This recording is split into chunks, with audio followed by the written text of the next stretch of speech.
Ну, замечания-то делаем.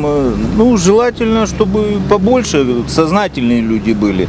Немножко как бы сейчас отошло уже. Приходится вот напоминать.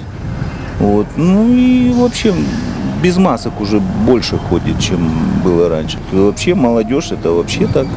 Они даже... Молодежь есть молодежь, сами понимаете. Взрослые более такие дисциплинированные, особенно бабушки, дедушки, эти все в масках. Всех предупреждаем, чтобы маски были, заходят все в масках. Ну, по течению езды смотришь, кто-то в маске, кто-то без маски. Вот так, в общем. Яны жылдан evvel айта едім. Шынды енді айтмайым. Биыл 21 сенесі келді, айтмаға істемеймін. Адамларға айтасың, ағнамайлар. Башта яны жылдан evvel айта едім. Çok айта едім, herkesге айта едім, кимеген сойларына. Шынды айтмайым. Пассажиры, да, носят маски, да. Только иногда приходится по 100 раз им объяснять, что надо одеть маску в общественном месте. Ну, некоторые понимают, некоторые не понимают. Одевать, не одевать. Некоторые возмущаются, говорят, у нас там какая-то... Мы уже болели этим, то есть мы...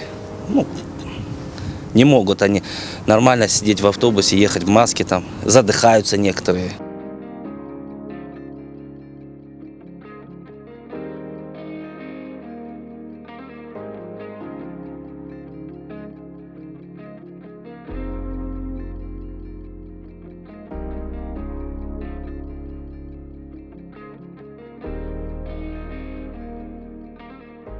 Ой, честно, я забыл масочку, она у меня в кармашке есть, я сейчас только выбежал.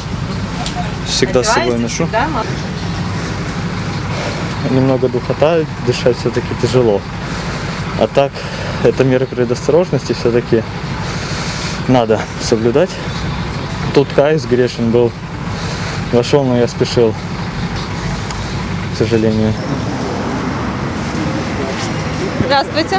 Скажите, пожалуйста, почему без маски вышли с транспорта общественного? Забыла. А вообще носите маску? Да, вот забыла и все. Надо купить здесь где-то. Где здесь продаются?